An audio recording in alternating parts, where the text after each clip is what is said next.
Morning, everyone. Thank you for being here today. And of course, today we will celebrate the birthday of another incredible Aries, the late great Mayor Harold Washington. And just for the record, I think Aries make great mayors. Today I'm joined by our Commissioner of the Department of Housing, Lisette Castaneda, our Acting Deputy Mayor of Education, Youth and Human Services, Kahari Humphreys, our Deputy Mayor for Community Safety, Garion Gatewood. We have our Corporate Counsel, Mary Richardson Laurie, and of course my Chief of Staff is with us today as well, Christina Pasion Zayas. I'm going to give a brief overview of some of the public safety related updates, and then I'm going to pass it to our Acting Deputy Mayor Humphreys for a short presentation on a report that we are issuing this morning. Looking at the data so far this year, vehicular hijackings are down 53.7%. That's year to date from last year. Violent crime is down year to date by 22.9% from last year. Homicides are down this month significantly. Shootings are down as well. These are certainly positive trends to start this year, but we fully recognize that we have the bulk of our work that still awaits us. It's in front of us. We're going to lean into what we've been doing because it's certainly working.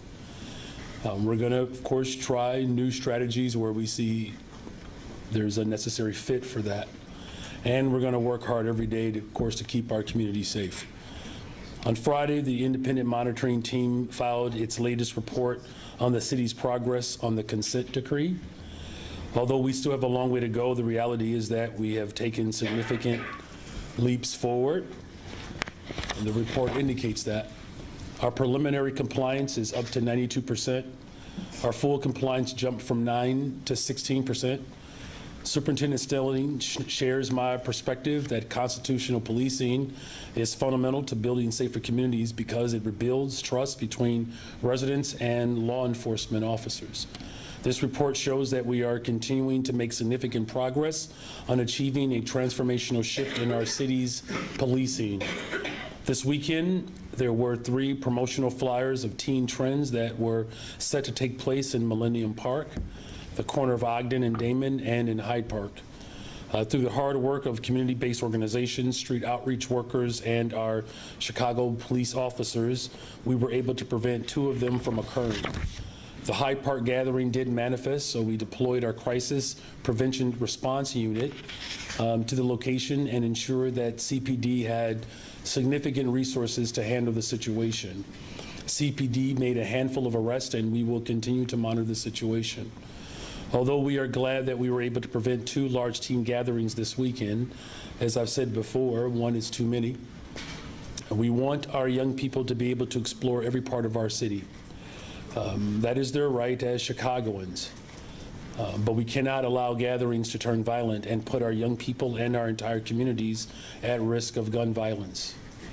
Deputy Mayor Gatewood can speak more about some of the strategies that we are looking to implement, as well as the work that we have done to avoid large team gatherings, and particularly making sure that they don't turn violent. His team has had a number of meetings with stakeholders about this very issue, and we are working towards sustainable solutions. As I've said, our young people need both structure and opportunity. We need accountability, of course, but we also need investment and resources. Acting Deputy Mayor Humphreys will speak to what those investments in our young people accomplished last year and why we need to continue to double down on those projects.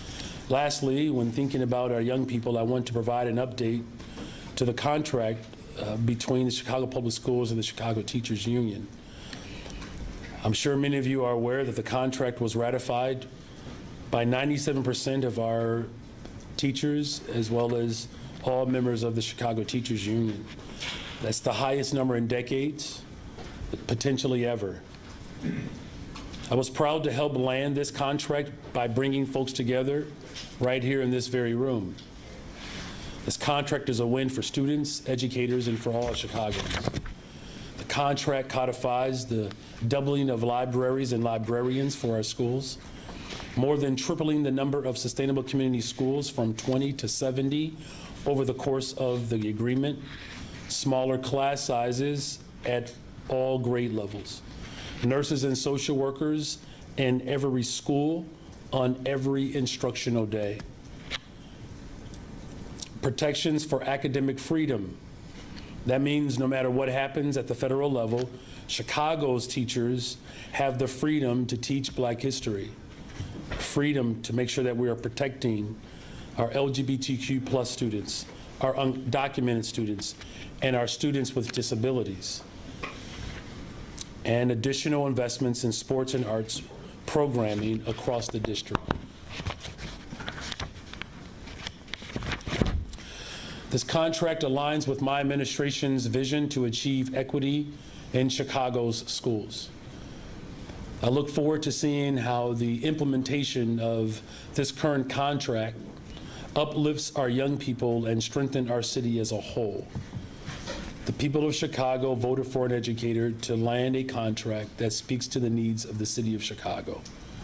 The people of Chicago got exactly what they invested in. So thank you. With that, I'll pass it to our acting Deputy Mayor Humphreys for a short presentation. Thank you, Mayor. I'm grateful today to share a few of the administration's accomplishments and investments in youth of Chicago. We are pleased to announce our latest Youth Impact Report, which details a comprehensive efforts being undertaken by the whole of government in partnership with community to support our Chicago's young people.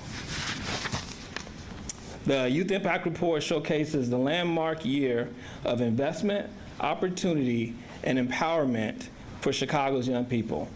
The report outlines how under Mayor Johnson's administration, the city of Chicago has implemented bold strategies that have significantly expanded employment, educational, and civic engagement opportunities for young Chicagoans across all 77 community areas. The report includes information on the following efforts: youth employment, including details on the 39% increase of summer youth employment since the mayor took office; out-of-school time efforts, including structured investments in 15 historically disinvested communities to build ecosystems to support youth and provide engagements to develop long-term strategy. The Mayor's Youth Commission, wrapping up its 2024-25 year, this advisory council is made up of 40 Chicagoans ages 14 to 19 who represent 28 different community areas. Youth commissioners receive an annual stipend for their work and work closely with City Hall to shape policy, program, and initiatives that directly impact Chicago's youth. And our city departments and sister agencies partners want to acknowledge the commitment of our department and sister agencies. Everyone in the city has been called by the mayor to action to positively impact young people. You will see examples in the final section of the report with the 14 departments and agencies showcasing some highlights from last year. Youth employment progress. In 2024, 27,793 young Chicagoans were hired ages 14 to 24 through One Summer Chicago, the city's flagship youth employment program. That's a 15% increase from 2023 and an impressive 39% increase from 2022.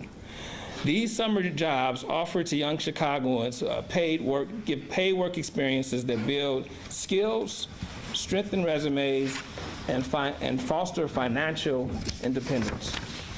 In addition to the summer programs, the city has created over 2,000 year-round youth employment opportunities, ensuring income for young people beyond just the summer months.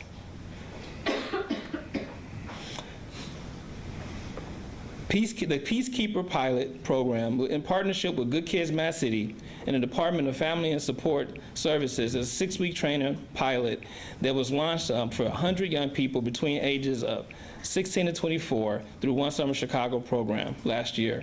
The pilot trained young people to become peacekeepers, equipping them with the skills to foster safety and promote positive change in their communities at the community level. DSSS, our Department of Streets and Sanitation Labor's trainee pilot, in partnership with CPS and the Mayor's Office, launched a 12-week training program where 70 young people, the CPS graduates, were participants. And of those 70 participants, 55 of them were hired into full-time roles at DFSS. And then also highlighted is the Inclusive Summer Job Expo, a partnership with DFSS and the Mayor's Office for People with Disability, where we hosted an event focused on connecting teens and young adults with disabilities to One Summer Chicago job opportunities. The event welcomed 190 young Chicagoans and their family members. And this event also offered valuable career resources, including resume assistance, job readiness support, and information on year-round employment opportunities. There are also out-of-school time highlights in the report. Last year, 155 youth-focused safe space kickback events were planned by youth and led by youth and had an attendance of over 16,000 Chicagoans. This pivotal strategy is what we have to ensure that teens have spaces designed for them that are safe in their communities and across the city. There will also be more events planned by teens this summer. All events that will be made made available to the public through the My Chi, My Future website and app and on their Instagram account. The My Chi, My Future micro grant program distributed $600,000 in small grants to community youth programs across the city, which naturally led to local organizations creating additional youth employment opportunities and community events. Also, the My Chi, My Future website is a mobile app, and it connected over 50,000 youth and caring adults to more than 45,000 opportunities in 2024. Over 200 organizations provided information that was available on this platform, including Chicago Libraries and the Chicago Park District. So for more information, you can find the digital version of this report today with the link on the screen, and we will also be distributing printed copies to our community partners. Thank you. Thank you. Okay, with that, we'll take questions. Okay, we're just going to do questions today, no monologues. We'll start with Mary Ann. Sounds good. Thank you, Mayor. And perhaps if you don't have the answer to this, perhaps Deputy Mayor Gatewood would. An incident on Friday evening, someone trying to get downtown using a ride share.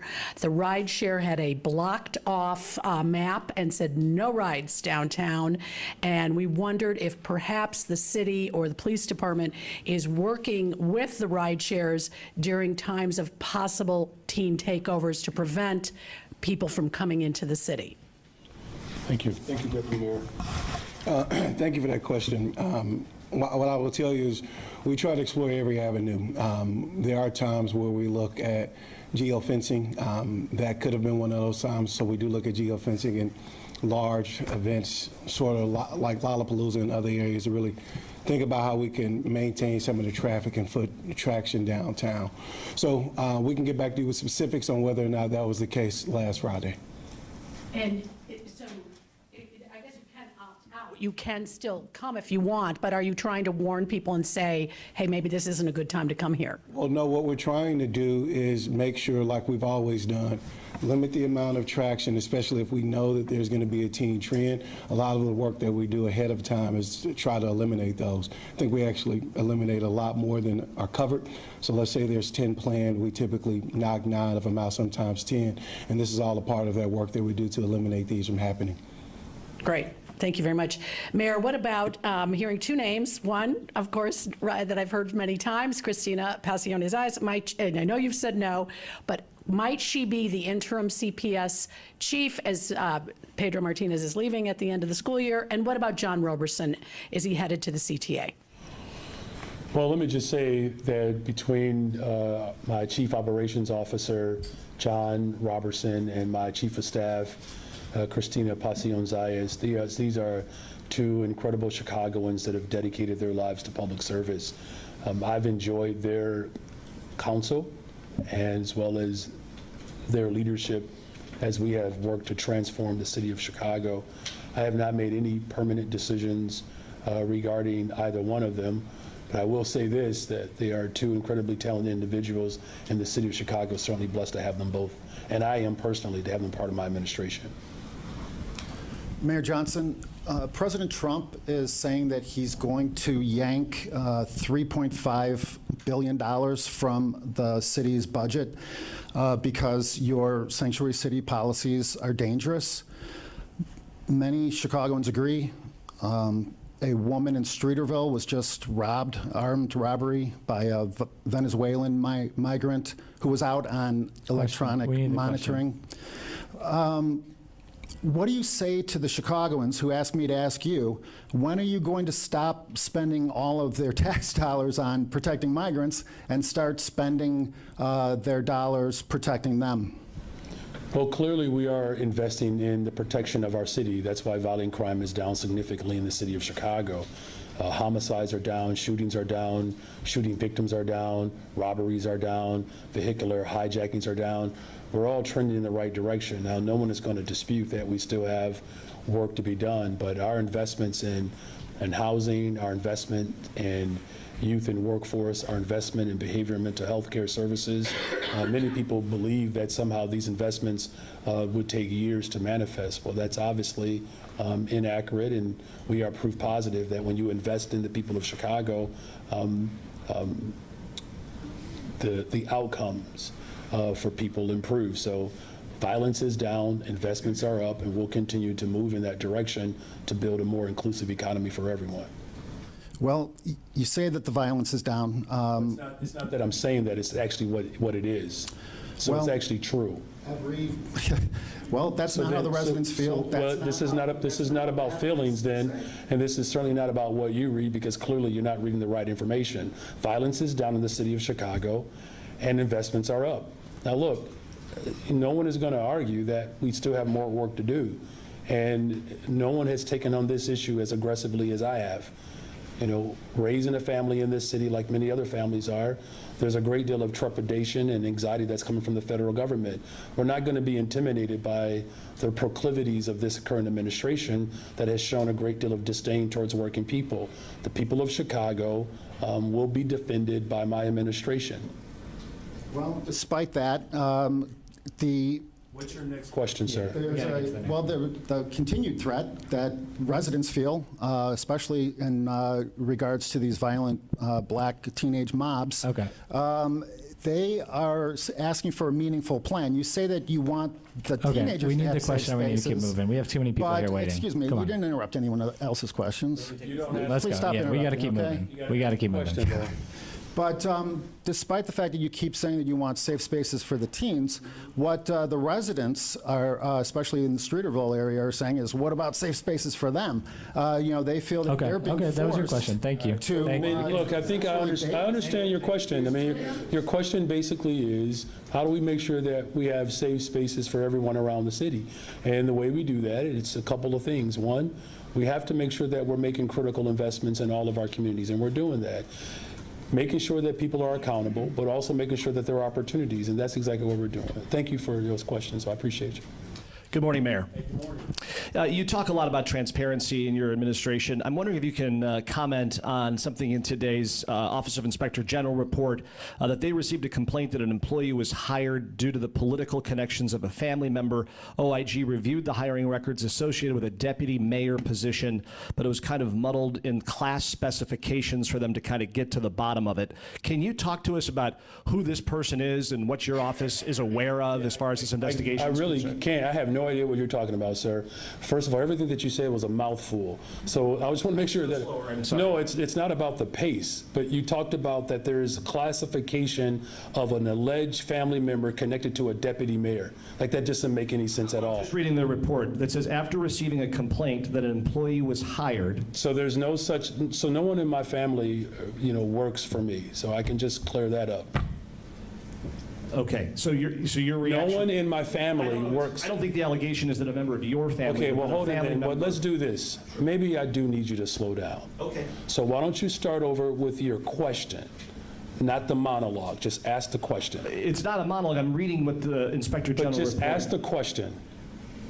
The question is, can you comment on the Inspector General's report today that said an employee was hired due to political connections of their family member, and that the OIG reviewed the hiring records associated with a deputy mayor position, but they couldn't get to the bottom of it? I'm hoping you can help us get to the bottom of it. I have no idea what they're referring to, what Okay. the OIG is referring to. Let me ask you about some sort of kitchen table budgeting that a lot of Chicagoans are dealing with today, the sticker shock of summer camp programs. I know your office has sort of flagged this, saying, hey, the rates are going up this year because COVID dollars are going away. But for a lot of people, it's just becoming a reality now. What is your message to Chicago families who are kind of realizing the price is going up in a big way? Well, again, I mean, I think we've talked about this before, the impact of what's happening at the federal level and how that is impacting local municipalities. My ultimate desire, of course, is to create as many free, safe spaces as possible. Programming in Chicago, from a variety of programs that we offer, do require us to have staff and paid staff. What I would encourage families to do is to continue to work with my administration as we work for more progressive revenue so that programming across the city can be better supported. But certainly I'm aware that, as someone who has children and I sign my kids up for activities, there are costs associated with that. But again, as I've said last week, the average family, based upon Trump's tariffs, could cost them $4,000 a year. So these are real challenges that we do have, and we're going to do everything in our power locally to provide as many safe, free, affordable programs as possible. Hi, Mayor. On Wednesday, the City Council is expected to approve a $32 million settlement for a St. Louis man who was injured as a result of a Chicago police pursuit. That will exhaust the city's entire $82 million budget set aside to cover settlements and verdicts for police misconducts. Does the city need a new strategy in dealing with lawsuits that allege misconduct by Chicago police, given the fact that it's only 4 months into the year and that entire budget is gone? Thank you for that question. I'm going to turn it over to our corporate counsel that is working on a variety of things out of her office. I would like to say I'm pleased that you asked me that question, but I will just say that from a budget standpoint, the only thing that we can do is do a projection. That projection is provided to the budget department, and they assess the dollar figure. There are quarterly meetings that happen between my department, the budget office, sometimes the police department, where we do a reevaluation of those dollars. So what you will likely see is an adjustment that happens throughout the year. What impacts that is the settlement amounts. Some of those are largely unknown. Some predictions one can make, but largely unknown because it depends on the parties with whom we're negotiating for settlement.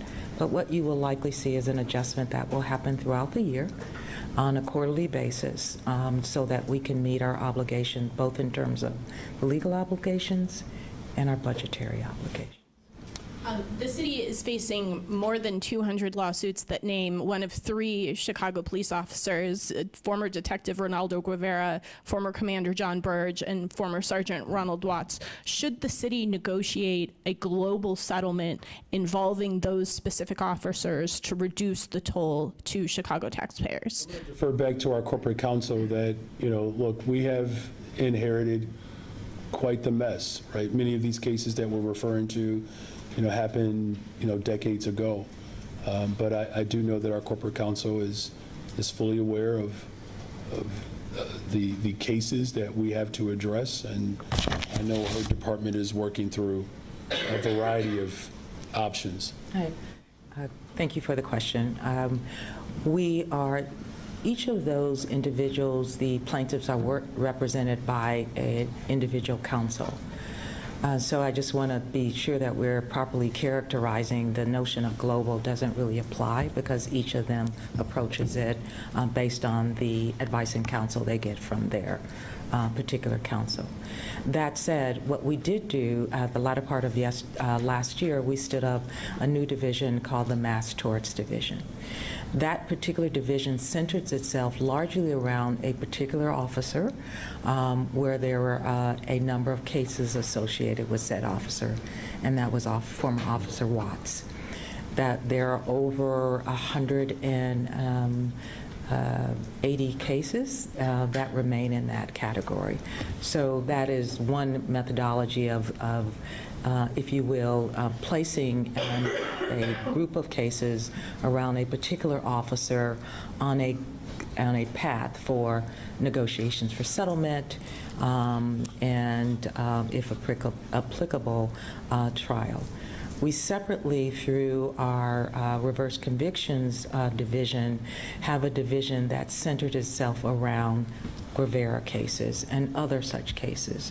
It is that area in which we're making a number of adjustments based on facts and circumstances as we have understand them now on these very aged cases, because there are difficulties in finding witnesses. Some of the officers have passed on, many of whom have moved out of state. But the nature of settlement is that you do have to have someone on the other side that's willing to settle the cases as opposed to pursuing it to trial. But they're challenging cases without a doubt. But we're going to be talking to the alders about a number of approaches we're taking with these very aged cases. It will include settlement, but there will be other approaches that we're going to be taking to address the hundreds of cases that remain. Hi, Mayor. Wanted to ask you about the impact of President Trump's tariffs, particularly on travel. Have you seen an impact specifically to Chicago travel numbers? So I've not received any of our first quarter numbers. You know, traveling to the city of Chicago, that uptick typically happens during this season as we go into the summer months. But, you know, again, what we do know is that the instability of the federal government has caused a great deal of consternation and an anxiety. We're going to do everything in our power to stabilize our economy, and the city of Chicago is still the best place on the planet to visit. But, you know, I guess that's still to be determined. And I guess as a follow-up, obviously, you know, Governor Pritzker has been asked to go to Congress to the same hearing that you went to.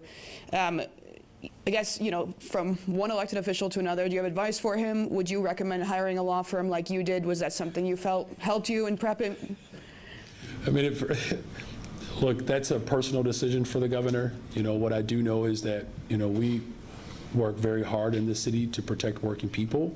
And, you know, our status as a welcoming city is one that was developed and birthed out of the aspirations of Mayor Harold Washington and Mr. James Montgomery, the first Black corporate counsel, which we're hoping to honor him next month.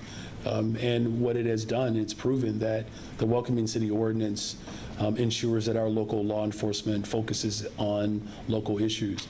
But the governor is very much committed to maintaining the status as a sanctuary state, which of course we all know was codified by a Republican governor.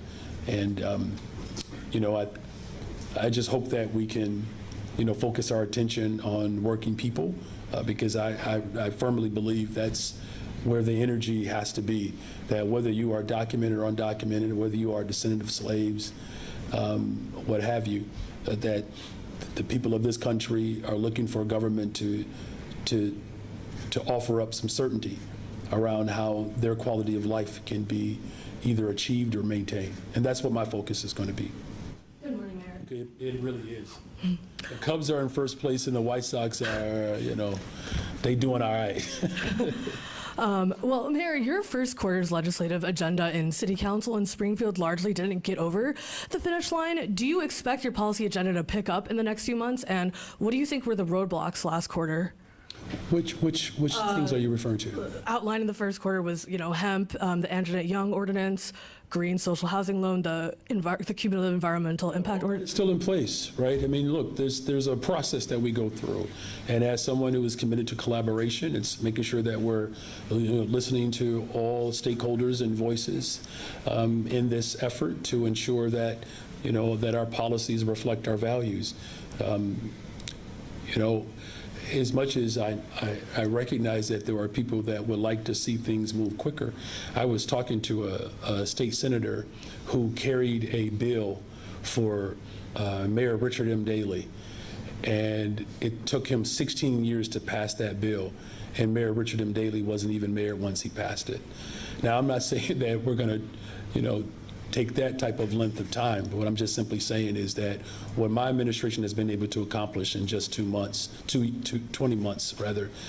from paid time off, from abolishing sub-minimum wage, to settling the teacher's contract, settling Local 73's contract, Chicago Police Department's contract, to our Cut the Tape initiative that is expediting how we do business in the city of Chicago, the growth of our youth employment.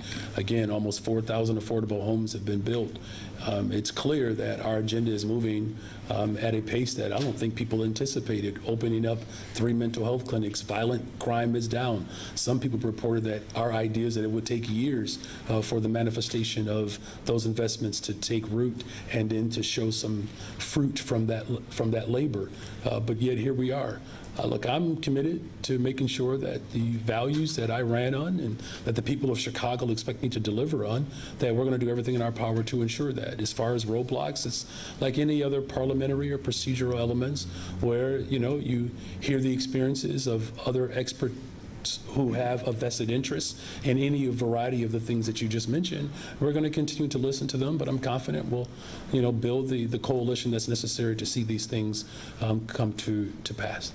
Thank you. And what budget contingency plans are you exploring, if any, for if the Trump administration makes good on its threat to revoke $3.5 billion in federal funding? No, thank you for that question. These aren't threats anymore, right? These are real, adversarial attacks against working people. One of the reasons why we were so adamant about the $1.25 billion investment for housing and economic development, so that we don't have to rely upon the federal government for everything. Same thing with our infrastructure investment, under $820 million. $830 million to respond to these areas. We're starting the process a lot earlier than we've ever have, I believe, in the history of Chicago, so that we can bring all stakeholders together to begin to think about, how we might approach this. One thing that I can tell you this for sure, Chicago will continue to lead the way in investing in people and ensuring that we're protecting workers. And we're going to take all of those ideas from the business community, from our alders. We're going to continue to work with our legislators, right, in Springfield. They have a $3.1 billion budget deficit that they have to close. These are deficits that exist all over the country. We've been able to manage over this last couple of budgets, and thank God that we have a very strong, dedicated administration that has put forth ideas that have maintained and held the line. And this is going to be tough. It's going to be hard, but this is Chicago. We're up for it. Hey, Mayor. Hey. Alderman Brian Hopkins is working on changes to his curfew ordinance that could come up for a vote tomorrow to make any earlier 8 p.m. curfew more targeted. Are you opposed to that effort, and what do you think about his curfew push? Well, look, as I said before, I don't believe creating, policies for a very narrow space in the city of Chicago is the right approach. Because that's not really dealing with the actual issue. And the issue is that we do have to hold people accountable, but we also have to make sure that there are opportunities for folks. So diverting the problem somewhere else, that's not, that doesn't reflect my values. And I believe most Chicagoans don't want to see that. What I can tell you is that there are a number of stakeholders that are coming together. Alderman Hopkins has been amenable to some of the suggestions that have been placed on the table, and we're going to continue to bring people together to make sure that we're doing something that's right versus just simply reactionary. Thank you. Will a new contract for gun violence detection technology be issued before the start of the summer, and why is this specific technology a priority for you? Well, look, public safety is my priority, right? It's not one thing, right? This is the number one priority that I have. And if you, again, as I've indicated, we're going to do everything necessary to build safer communities. And then look, here's, some positive news. We know the bulk of our work is still in front of us. But, at the height of the detection that, we parted ways with, you had some of the most, you had some of the highest numbers of homicides and shootings that we had seen in the city of Chicago over the course of, decades. We're already seeing a decline without the technology, right? And so this is why, for me as mayor, and I know some others, have a, more narrow kind of view of this work, but what I bring to this conversation is far more comprehensive. So it's why we're very adamant about expediting getting to 200 more detectives. And we're seeing the benefit of how violent crime, when it does occur, the clearance rate is much higher. The helicopters, right? The mental health support, right, in our communities.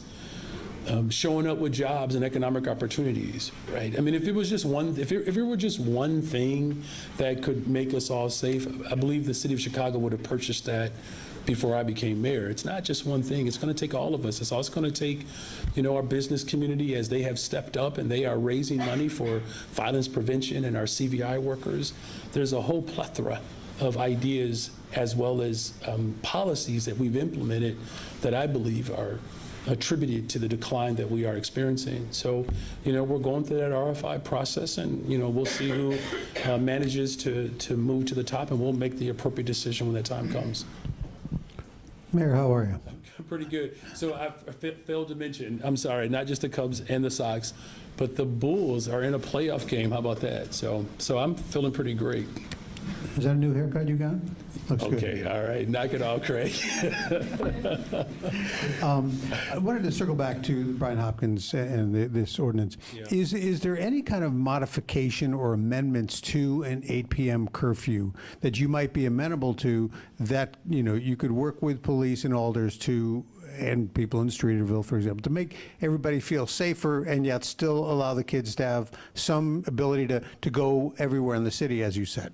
Yeah, so, again, the issue is if you just simply create a curfew within a parameter or boundaries that first of all, I would question just the constitutionality around that, right? I mean, I'm not a, constitutional law professor, but, if you're only targeting a particular area, I believe and I see a scenario in which that just simply pushes the challenge elsewhere. What our approach has been, again, making sure that we are keeping people safe and holding people accountable if, they work outside of, the parameters of what, every person in society, I believe, holds to certain, morals of what safety constitutes as. Look, as a parent, and I was talking to my son about this, yesterday, because there was a situation that broke out yesterday, in a different setting, but for many young people, they want to be able to enjoy the city and be safe, right? Because it could potentially, if we don't hold to certain safety elements, it could ruin it for other people.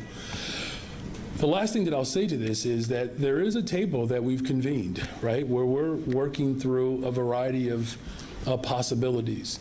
My main responsibility and goal is to keep people safe, and especially our young people. And we don't want violence to be, the experience that they have, because that happens enough already in this city. So the table is open, and we're discussing ideas. And Alderman Hopkins is a bright human being, and I know his heart's in the right place. We just want to make sure that we do something that works for the entire city.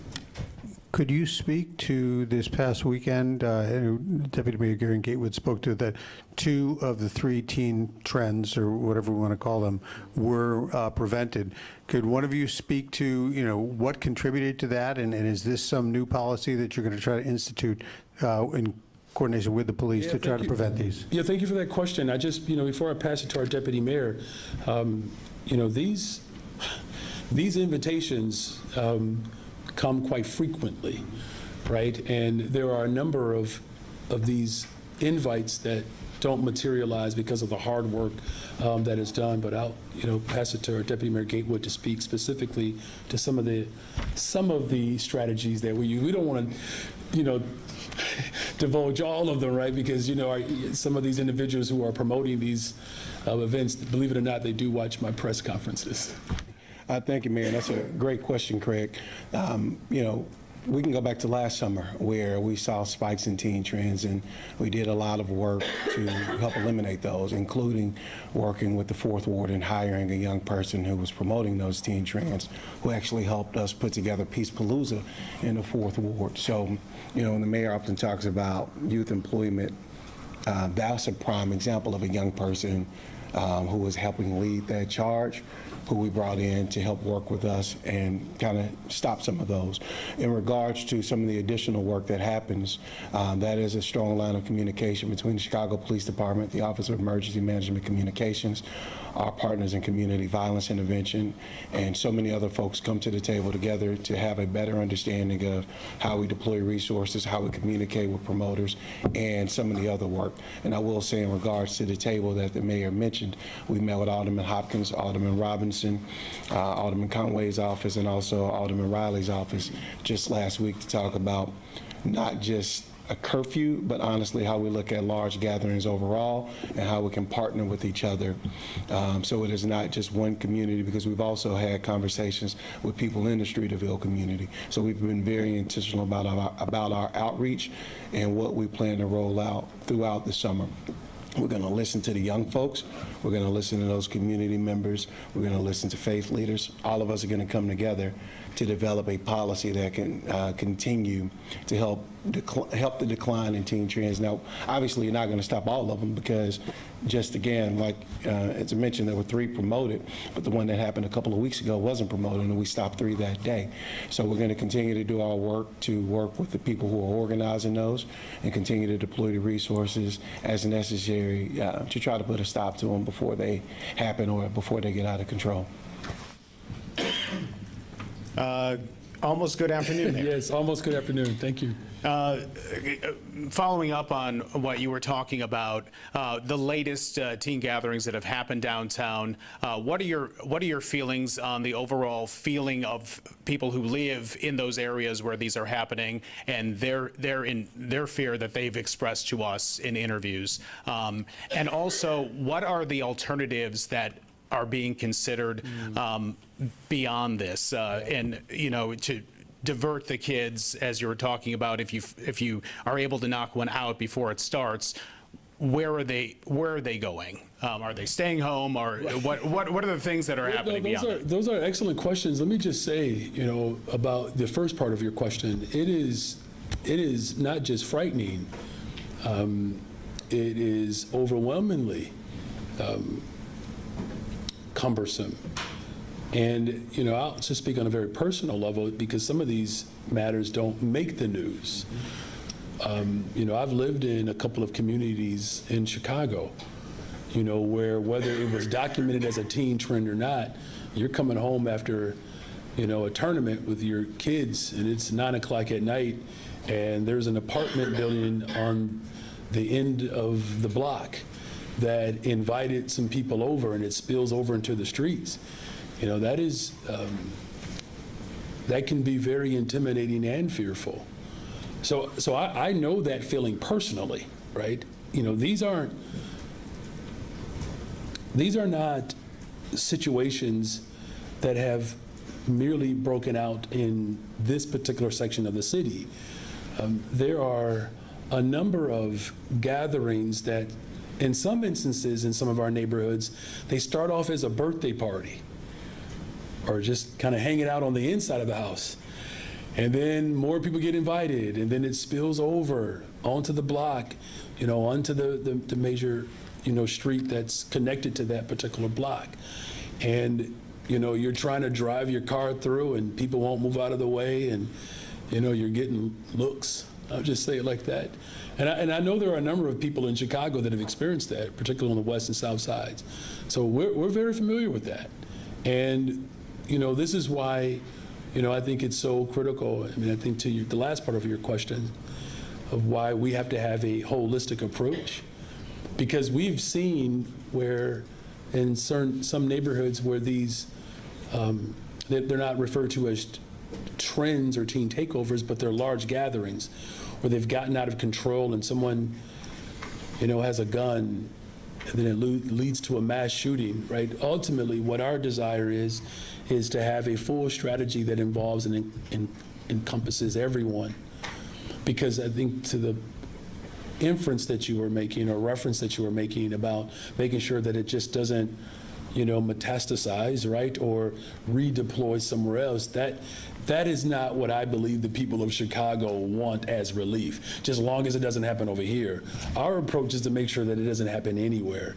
And there are a number of strategies that we have used to help pipe that type of activity down.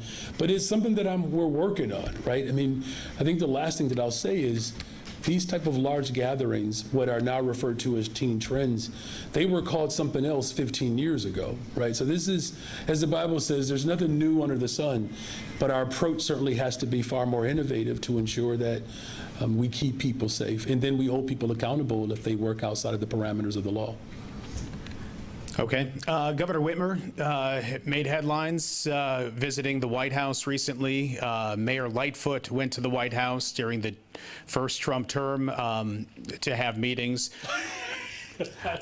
You know where it's going. With the budget in mind, with your budget in mind for the city, what are your thoughts on having a meeting with the Trump administration to try and, for lack of a better phrase, kiss the ring to be able to stop the federal funds from being held back from the city of Chicago? Well, I will just say, outside of a 2016, Cubs World Series ring, I'm not kissing a ring, okay? All right, so. I actually think, all right, let's break news. Okay, I'm going to make my comms director get upset here. The President of the United States of America has an open invitation to the 5th floor of the greatest freaking city in the world, the city of Chicago. He can come talk to me.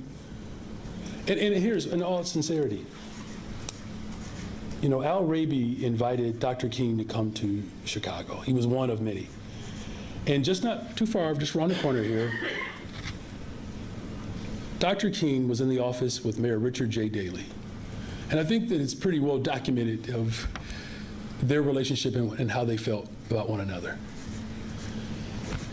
I am open and willing to talk to anyone. There's a long history of, and I'm going to just be bold here for a second, there's a long history of black political leaders talking to people who may not see us as first class. In fact, Frederick Douglass spoke to individuals that only counted him 2/3 worth of a human being. Whether it's the White House or whether it's the 5th floor, I have a responsibility to working people and advocating on behalf of working people.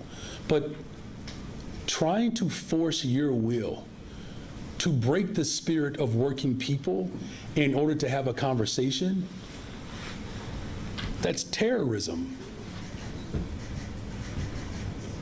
We're not going to negotiate with terrorists. We're going to negotiate on behalf of working people in this city. And that's what American people want us to do. There's a reason why he's losing support. Now, he doesn't care. He doesn't. But I have a responsibility to make sure that I'm advocating for the people who want our schools to be well-funded, that our public health is well-funded. We had a police officer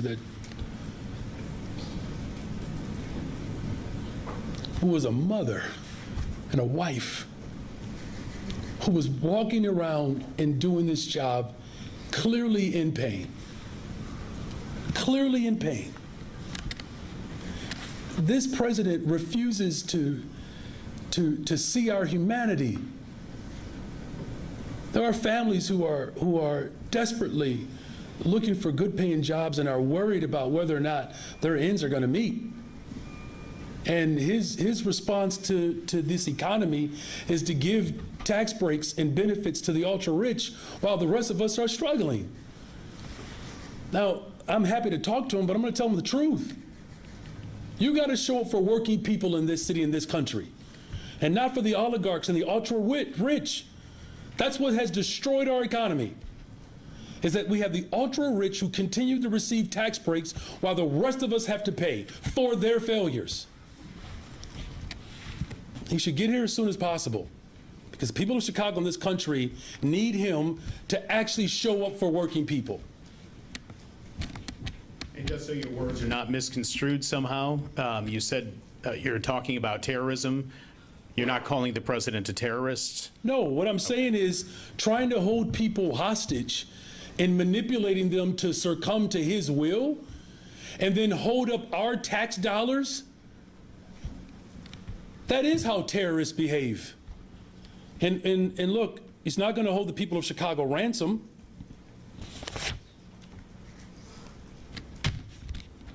Good afternoon, Mayor. Good afternoon. Sort of following up on that, but from another direction, how satisfied are you with how Congress, whether it be our delegation or any delegations, are confronting what's happening to the cities like this and around the country?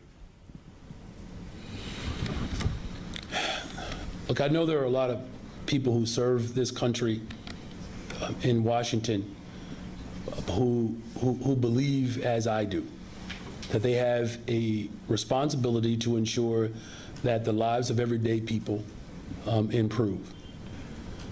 Unfortunately, you have extremism in this country that has intimidated the Republican Party. Look, I'm not saying Democrats are perfect. In fact, every political battle that I've been in has been in primarily with Democrats, right?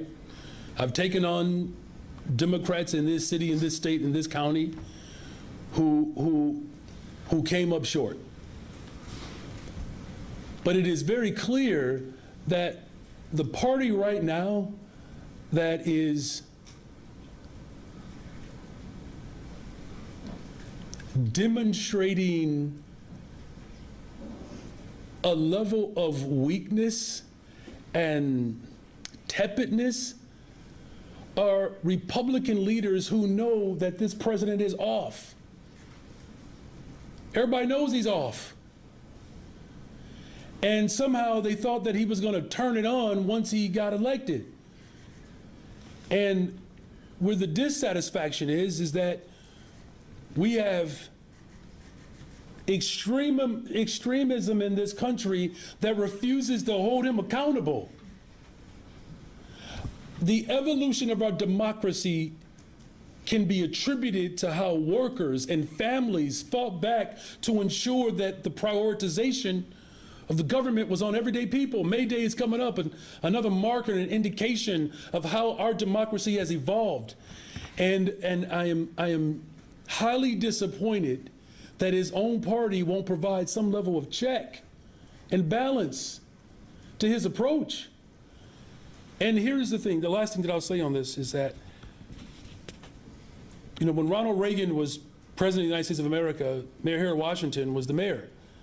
I just want to remind people the words that Mayor Harold Washington articulated so well, that our continent is built on cities. This country is not a country for the people, by the people, of the people, if the cities are not secure. That's why it wasn't a coincidence that the governor of Texas attacked our city. They were working to destabilize democratically run cities and then to do it under the guise of immigration reform. No, these individuals never wanted to solve a problem. They wanted chaos. We brought order and structure to this city under extreme circumstances and then turned that system into a one-system initiative in which we are housing families who are unsheltered, of which 89% of them are Chicagoans. The vast majority of them are black, and now one person is on a waiting list. who calls for shelter. We had to take that crisis, manage it, turn it into an operation so that it works for people. Unfortunately, this president is determined to destabilize cities like Chicago. And it is incredibly reprehensible, and sometimes even feels incorrigible at times, that this individual refuses to recognize the value of the cities of this country. And so I believe that our Illinois delegation, I mean, they're strong, fierce, unapologetic about their values. And they're aligned with our vision for more affordable housing and investing in our public schools, ensuring that public and mental health support services are there, driving violence down in the city of Chicago. So really the challenge has to be amongst the people. We have to come together. I believe what Senator Sanders and Congresswoman Alexandria Ocasio-Cortez are doing all over the country, organizing people. That's what it's going to take in this moment. It's not going to come down to a single politician, but it's only going to come down to a singular focus of ensuring that working people and our values are front and center. Thank you for that. Let me go back to the issue of the settlements and judgments involving police misconduct.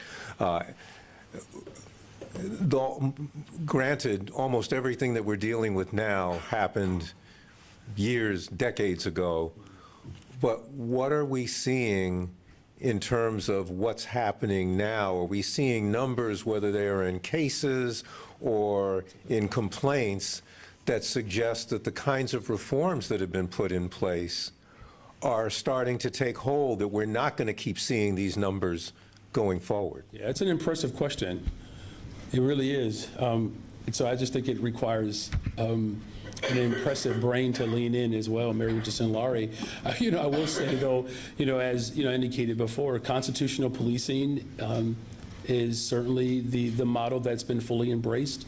92% of the compliance level, where there's at least some degree of compliance. Ultimate compliance, we're at 16%. There's better training that has taken place, and to your point, that there are stronger policies that reduce some of the interactions that have led to misconduct. In terms of specific outcomes that we're seeing as a result there, I don't know, Mary or Garen, if you want to jump in on that. Sure. Thank you for the question. Certainly, the orders that existed then are not orders that exist now. The methodologies around policing are not what it is now. Even how we view and treat the cases has evolved considerably over time. And all of those learnings roll up into having better outcomes today. We have fewer reverse, I think we had 4 coming in all of last year that are associated with reverse conviction. So we have fewer cases coming in now, but we do have still some of those old cases. But what I want the public to understand, we don't still have those old policies. And what I'd further like the public to understand is that the law department works with the police department and the other operational departments so that we inform what we see on the legal side, and they can modify what they implement with respect to policies. Gary? Mary, I think you knocked it out of the park, and obviously we've seen a change in how policing is operated, especially under this administration and the mayor's leadership, just from the level of engagement that police officers are having in communities. Some of the oversight bodies in that partnership there, it's been very intentional about the way police are showing up in particular spaces. I mean, one key example would be how we've expanded the police and community violence interventions partnerships and their professional understanding, how we're expanding some of that workforce to really show up in different ways in communities to lead to different results. I mean, if you look at last year, some of the biggest decreases in crime were in areas of the city where we have seen the largest areas of disinvestment. The 11th district led the city in a decrease in homicides and shootings, followed by the 7th district. So these are areas that have been historically plagued by violence and not the best relationships in policing. So it's been important that we have done our work along with the Chicago Police Department under the mayor's leadership, and obviously with the leadership and support of the Department of Law, to help build those relationships in those communities so we can work towards better outcomes. I mean, we're still paying tickets from 20, 30, 40 years ago, and obviously there are things that we have to change in this administration. So 30 or 40 years down the line, Mayor Johnson's 74th administration, people aren't paying those same tickets from now. So it's important that we partner on that. Let me just set the record straight. Yeah, I don't know. I'm sure if I'm going to do all those terms, but I do think it's just to lift up, going back to some of the other questions around, why we implement the policies that we implement, even around welcoming city. The relationship between law enforcement and the community is so critical to our overall safety plan.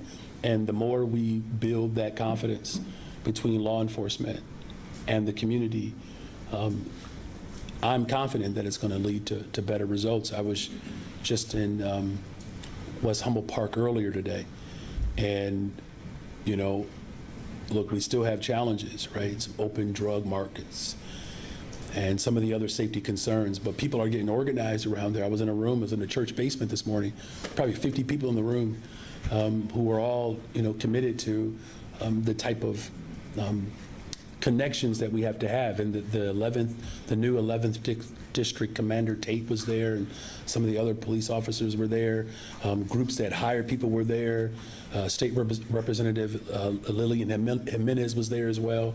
The faith community was there. What I'm ultimately saying is that it really is going to take all of us to come together collectively to repair the damage that has been done from decades ago. But we are a different Chicago. We're a better Chicago, and we're certainly heading in the right direction. Thank you for those questions. Yes, Good afternoon. As the mother of a college rugby player, I have to note Chicago Hounds are also #1 right now. Yes.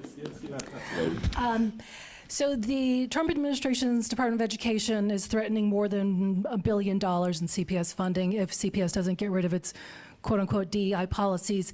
I've talked to the Department of Education, I've talked to ISB, and no one really seems to want to specify what it means to get rid of those DEI policies. What is your understanding of what they're pressuring CPS and other districts to do? My firm belief is that this administration just simply wants to wipe away the fabric of our cities and our institutions. We talk about public education a lot in this city and over decades, rightfully so. There's been ongoing struggles, right? And I've said this before, our challenges in Chicago did not start with Donald Trump. One of the greatest I believe, acts of terror that was ever administered by an administration was the Emanuel administration. I will never forget the closing of all of those schools, particularly in the Black and brown community. I will never forget that. In fact, it was in part my motivation to get involved in politics. And it's that type of extremism that has led to the dismantling of many of our public assets, right? Closing down of our mental health facilities, eradicating public and affordable housing. And whether it's the Trump administration or anyone else who has attacked our democracy in that way, that this is not about simply a feeling or an interpretation. This is about a direct assault on our democracy. And again, and I hope this doesn't sound hyperbolic, when forces want to intimidate and erode and disrupt democracies, they go after the institutions, and particularly our public institutions. There are individuals who firmly believe that the teaching of Black history, Asian American history, is a threat to their privilege. Right? This is coming from one particular direction. And, I'll pass it to my chief of staff because she, she's a PhD. She's been a state senator, the Illinois State Board of Education. Perhaps you can offer up some more context. Yeah, I mean, it seems as though what he is attempting to do by dismantling the Department of Education is to erase history, to rewrite it, and to privilege a particular perspective that's in alignment with his ideological standings. I think one thing that has been effective in this discussion is understanding what is the role of the federal government in education, what is the role of the state, and then what is the role of the local government. That starts to kind of unpack the different levers that each of those governments have. But, all of this essentially is a distraction, but it's also not a surprise. Project 2025 outlined every single step that we are seeing today. And this is just another testament. When people tell you who they are and what they're going to do, believe them and make sure you have plans to mitigate, but also not to just survive, but to transform systems for the better so that 40 years from now, our children, grandchildren can be talking about what we did in this exact moment during this particular period when you have somebody that has reckless decisions and reckless plans to essentially disappear people and eliminate what we have done and fought so hard for. All right, switching gears a little bit, Axios is looking at data centers in the Midwest and how they're booming. Illinois is a big leader in terms of placing data centers. Are you in favor of putting any more in the city and state legislation pushing for more transparency about how much energy and how much water they use? Well, there's certainly a commitment to making sure that our sustainability efforts are not undermined. That's something that's important to me. There's been an ongoing conversation around data centers in Chicago. What I can say is that I have been open to the conversation. I have been open to it with some level of caveat, the one that you just mentioned in particular. I know that there are a number of entities that are exploring different locations in Chicago. Those conversations have been relatively productive, and there's still a lot to learn and to be determined of, one, not just their footprint, but the type of job opportunities that are provided. And there's been some good discussions, particularly around minority-owned data center entities. So again, open to the conversation, but again, still looking to figure out what the footprint looks like and whether or not Chicago is the ultimate viable place for some of these locations. So I appreciate you all today. Thank you for being patient with me. Thank you all. Thank you.